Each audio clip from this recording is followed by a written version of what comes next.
It's time for another breakdown of some of the most interesting real estate stories that have made headlines lately, and as always, there is no shortage of good content for this video. Kanye West just bought a shack in Hidden Hills. The founder of Coinbase just dropped $133 million on a private estate in Bel Air, and the infamous mega mansion known as The One has a new auction date set, with an analyst estimating it will sell for around $295 million.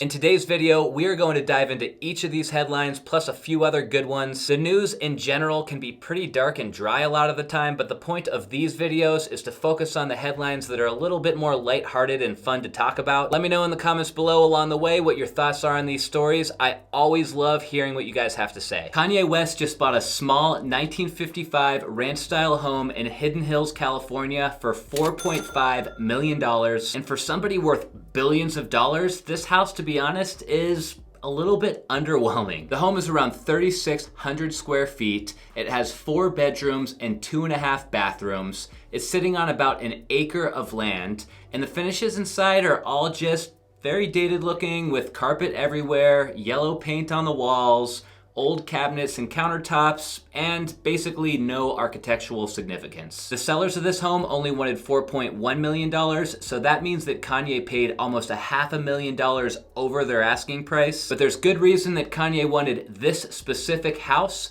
It happens to be right across the street from his soon-to-be ex-wife, Kim Kardashian. Now, we don't need to get too into the celebrity gossip here, but let's just say that Kim and Kanye have not exactly been on the best of terms lately, and as of the latest report, they're wrapping up their divorce after about 7 years of marriage. I guess Kim Kardashian is not all that excited about her ex moving literally right across the street from her $60 million Hidden Hills home, but he just wanted to be a little bit closer to the kids, and what better way to accomplish that than buy a house that's basically a rock throw's distance from where the kids live. Speaking of where the kids live, that is definitely an architecturally interesting home. Kim and Kanye spent years building it out into what it is today. The house was featured in Architectural Digest in 2020, and if you haven't seen the photos before, we have to look at a couple of them together. They call the style a futuristic Belgian monastery, a very weird name for a style, I've got to say. And most of the house is as simple as you can imagine, with white floors, white furniture, and white plaster walls. It's a cool style, but to me, it looks more like a museum than it does a home. Whether you love the house or you hate it, like I said, that place is valued at around $60 million,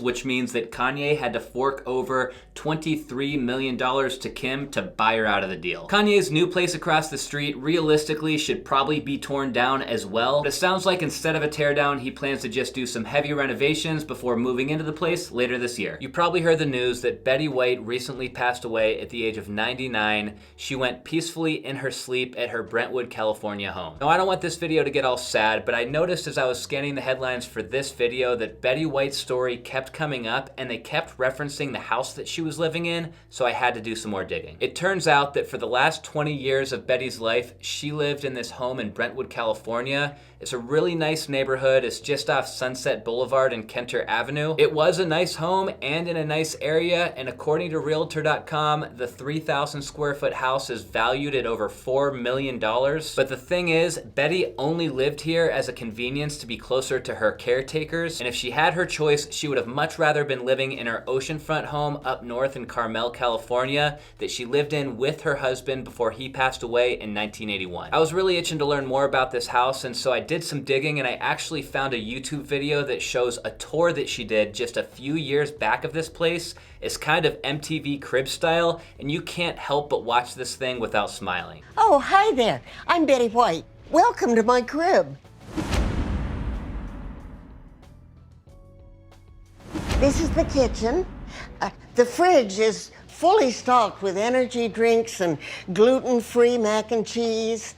Those are for the dog. And this is where the magic happens.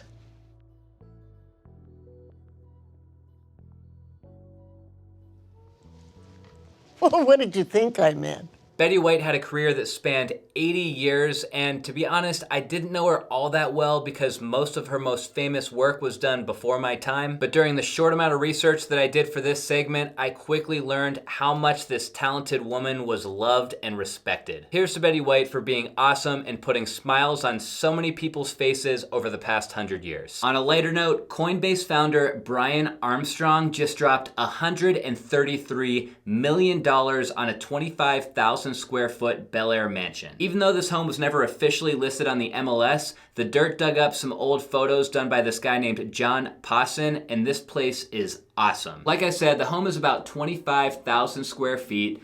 It has 10 bedrooms, 13 bathrooms. It's sitting on 4.6 acres, and it was built back in 2009. The entry is naturally super private, and in this shot you can see that the home is perched over this lawn, so there's lots of space between you and the neighbors in every direction. I like the boxy style and the mix of wood, glass, and stucco. Inside, of course, the minimalism continues. It's got white walls, wood floors, and simple furniture. The kitchen is very earthy. Basically, the entire kitchen is oak, which includes the countertop on the kitchen island.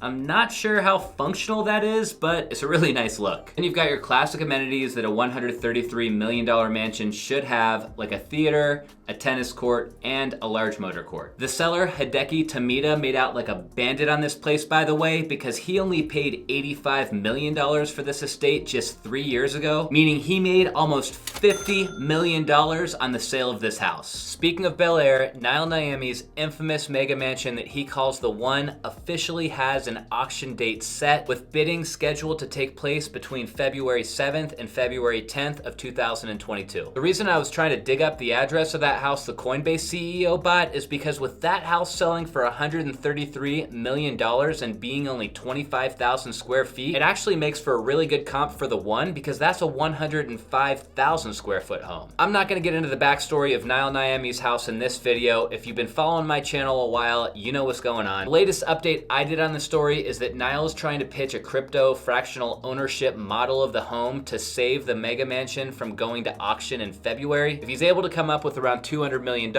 he will be able to afford to pay all of his lenders and contractors, and then he can take back control of the house. But the update now is that an auction date has officially been set, which is a pretty major development. Nile Niami tried to put a stop to the auction a few months back when he filed for bankruptcy, which is a good temporary fix, but I guess that bankruptcy must have been dismissed at this point. Reports on where the auction price will start vary quite a bit, but Architectural Digest's latest report says it will have an estimated price tag of $295 million.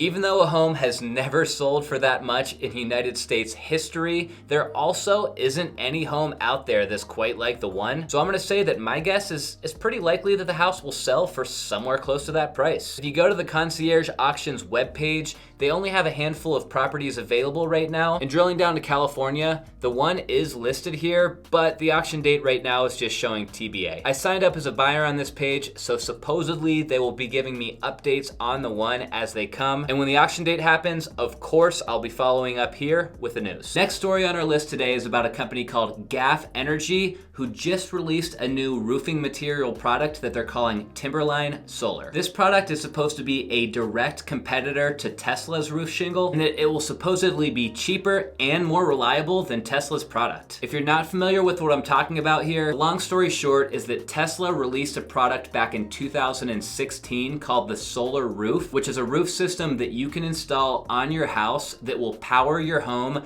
with a fully integrated solar and storage system. The way the roof looks is pretty sleek and cool, and you're able to store the energy that it creates with what they call a power wall. That way you have power during the night or during overcast days. Tesla designs the roof system for you based on an aerial image of your house, and the installation process on these systems is similar to a traditional roof installation. Having a roof system that powers your entire house is a really great idea in theory, but what most people critique is the cost of these systems. See, you're looking to spend about $55,000 to install a roof system like this on an average 2,000 square foot home. With the average electric bill in the United States only being about $115 per month, that means that it would take you like 40 years to generate enough power savings in order to be able to pay for this roof. Anyways, this competitor, Gaff Energy, is the sister company to one of the largest roofing companies in the world, so they are definitely qualified for the job. And their claim is that they have created a solar roof product that literally any roofer can install because it goes down with a nail gun. Here's a picture of the SVP of Gaff holding one of the new solar shingles. They're pretty big actually. It's 17 inches tall and 64 inches long. As far as pricing is concerned, it sounds like Gaff is going to be able to get these things installed for a total cost of around $30,000 for an average home. That's twice the cost of a typical asphalt shingle, but it's half the cost of Tesla's product. This company is definitely thinking about the right things though, I will say that, because with all these solar mandates happening in places like California, who said that all new single-family homes from January 2020 forward must include solar, there's going to be a never-ending stream of demand for products just like the solar shingle. I've had a lot of requests to do more of these news updates, so my plan going forward is to do one about every 2 weeks as long as there's some really good headlines to talk about. And I'm always looking for new video ideas, so if you guys have anything else that you want to see me cover, let me know about it down in the comments. That's a wrap for this episode though. If you enjoyed the video, if you could hit that thumbs up button down below, I always say it really helps me out a lot. And don't forget to click subscribe before you go, that way you get a notification for when my next video comes out.